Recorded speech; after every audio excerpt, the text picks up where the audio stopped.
بسم الله الرحمن الرحيم. السلام عليكم ورحمة الله وبركاته. ان شاء الله النهارده هعمل معاكم الرقاق الناشف، ونقول الخطوات ازاي يطلع معانا طري. انا معايا هنا هعمل النهارده بكبدة الفراخ. احنا عملنا طبعا بالقوانص مكرونة فرن. عشان نشيل بقى الزفارة بتاعة القوانص دي، الكبد بكبدة الفراخ دي، هنجيب مية نحطها على النار. بعد ما تبدأ انها تغلي بنعصر فيها ليمونية ونحط فيها شوية كمون، لو في حبهان ممكن نحط. وبعد كده نحط فيهم الكبد دي، نرفعهم على النار دقيقتين بس، دقيقتين على النار، يغلوا على النار. وبعد كده هنشيلهم من الميه، نحطهم في ميه بارده ونغسلهم كويس. وبعد كده نبدا نقطعهم. بعد ما يبردوا بقى نبدا نقطعهم هنا، نقطعهم زي ما احنا شايفين. القطع نحاول نكون صغيره شويه، ومش صغيره قوي عشان ما تتهريش معانا، هي خلاص تماسكت على كده. بس التقطيع بتاعنا يكون مظبوط، يعني لو قابلنا اي حاجه فيها ممكن نشيلها، بس هي تمام ان شاء الله. معايا بقى بصل كميه كويسه كده، جبت طاسه على النار، احط فيها شويه زيت على سمنه.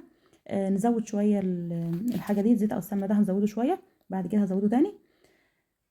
وبعد ممكن نعمل زيت بس او سمنه بس زي ما انت حابه.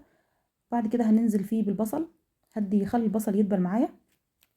وبعد كده هنزل على البصل ده بشويه التوابل اللي هي كمون، معلقه كبيره كمون، معلقه صغيره فلفل اسود، وبرده معلقه صغيره كزبره ناشفه، وحبهان مصحون طبعا، وجنزبيل وقرفه، ده ربع معلقه صغيره، كل حاجه من دول ربع معلقه صغيره، وطبعا مع البصل. وهنخلي التوابل بتاعتنا دي تتحمص شويه مع البصل كده ويطلع لها ريحه. وبعدين هننزل بالكبد اللي احنا مقطعينها ونشوحها معاها، طبعا الكبد مستويه. نبدا نهدي النار بقى عشان تاخد مع البصل كده. بعد كده نقلبها شويه، وهننزل عليها بالفلفل ونسيبهم يتبالوا مع بعض شويه.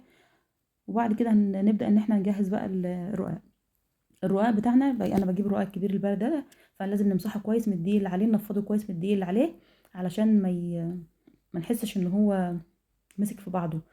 لو ما نفضناش بتلاقيه مسك في بعضه كده، جلد، مش عارفه يعني، بيبقى مش مظبوط معايا.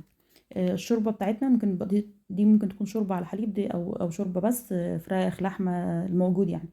المفروض تبقى تغلي ونسيبها على النار ونهدي عليها النار، ونبدا نبل الرقاق رقاق رقاق كده. ندهن الصينيه اللي احنا هندهن نحط فيها الخليط اللي انا هشتغل بيه، زيت على سمنه، برضو سمنه بلدي طبعا. ببل الرقاق وابدا انزله في الصينيه. الرقاق بتاعي اكبر شويه من الصينيه، فببدا لما بيتبل بيطرى كده معايا، يبدا يكش ان انا اتحكم فيه. احط الجهه البيضه لاسفل، والجهه اللي هي واخده لون دي لفوق شويه، لفوق اعلى. اول واحده، اول رصه فيهم. وبين رقاق ورقاق هبدا احط زيت على سمنه. انا مع الكيلو اللي انا جايباه 6 رقاقات، فهحط 3 تحت. وبعد كده هنزل بقى بالكبد بعد ما استوت، واضغط عليها كويس جدا عشان تلزق في الرقاق. الضغطه دي بتخليها وانت بتقطعي كده بتلاقيش الحاجات، الحشو بتاعك طلع منها، ان كان لحمه او قوانص او فراخ او كبده كده.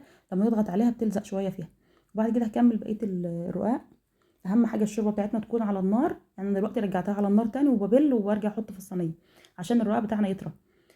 يعني لما الشوربه تبرد الرقاق بيبقاش طري وبيجلد منك بعد كده. هنبدا بقى بين رقاق ورقاق برضو ندهنه، وبعد كده نبدا نقطعه. قبل ما ندخله الفرن لازم نقطعه، نقطعه القطع اللي احنا عايزينها، الحجم اللي احنا بنحبه، نبدا نقطعه زي ما احنا شايفين كده. هنجيب طول ونجيب عرض ونظبطها، ندخلها الفرن ونسيبها تشمع على ما نحضر الخليط اللي احنا هنسقيها بيه. انا معايا الصينيه الكبيره دي، الكبيره دي بحط لها لتر حليب، احط عليها بيضتين، ومعايا برضو تقريبا ربع كوبايه زيت على سمنه، وشويه فلفل اسود وشويه ملح، واربهم مع بعض كده، اخفقهم مع بعض كويس على ما الخليط اللي الرقاق اللي في الفرن يطلع. الرقاق بنحطه طبعا على درجه حراره شديده عادي على الصاجه من تحت، وبنسيبه لحد ما يبدأ ان هو ياخد، يعني يتشمع معانا، تحس ان هو خد لون هادي كده بسيط كده. وبعد كده نبدأ نطلعه ونسقيه بالخليط اللي احنا عاملينه ده. الخليط ده بيساعده ان هو يطرى، بيخلي طعمه احلى. ما ننساش طبعا شويه الملح، اللي مش عارفه قلت ولا لا، على شويه الملح اللي بنحطهم عليه، بيخلي بجد طعمه يفرق معانا جدا، ويخليه بتنفش معانا كده، القطعه بتلاقيها نفشت وعليت لفوق كده وتبقى مش عارفه اقول لكم بيبقى طعمه ازاي وريحته ازاي وهو في الفرن اساسا. جربوا بس كده، اللي بيسقي شوربه بس يحاول يحط، ممكن نحط شوربه على فكره، شوربه وحليب مع بعض كده. بعد ما الشمع وطلع بقى من الفرن، هبدا اقلب الخليط قبل ما اضيفه، واضيف الخليط عليه كله. وبعدين امسك الصينيه واميلها يمين وشمال كده، بحيث ان الخليط يجيب الاحرف، جميع الاحرف بتاعتها، بيكون اتشرب منها. طبعا بنعمل الخليط ده على حسب حجم الصينيه، يعني بس لازم نديها حقها. ممكن صينيه لو اكبر من كده تاخد اكتر من كده، صينيه اقل من كده تاخد اقل. وبعد كده نبدا ان احنا ندخلها الفرن تاني على نفس درجه الحراره، تاخد بقى اللون من، نلاقيها خدت لون من فوق من الاحرف كده ومن تحت. لو ما خدتش لون من فوق نبدا نشغل عليها الشوايه وبنطلعها زي ما انا عملت فيها، زي ما احنا شايفين كده. ببدا انزل، بصوا الخليط ده بياخد من الجناب كلها وهي في الفرن. بتعلى معانا في الفرن كده، وفعلا ريحتها بتكون جميله بجد، تقلب الدنيا. اول ما يطلع من الفرن هنغطيه، لازم نغطيه عشان يرد منه فيه يعني يطرى البخار بتاعه ده، يطريه معانا تاني عشان تطلع معانا القطعه حلوه كده وطريه ومش بتقرمش. لو بتقرمش بقى قطعي على كده بس، اولادك مش هيرضوا ياكلوه هو كده. وبعد كده بنبدا ان احنا 10 دقايق بس نغطيه، وبعد كده نبدا نعيد على التقطيع تاني. طبعا بيكون لزق في بعضه من الخليط اللي احنا حطيناه، نعيد على التقطيع تاني. انا واحده من الناس بحب الاحرف اللي هي الناشفه دي، يعني انا بالنسبه لي ممكن ما اغطوش بس عشان اولادي ترضى تاكله، بيحبوا القلب بس، ما بيحبوش الاحرف. بس طبعا بالطريقه دي والله الجد الاحرف بتطلع طريه وحلوه برضو زيها زي القلب. بنقطعه وبنقدمه.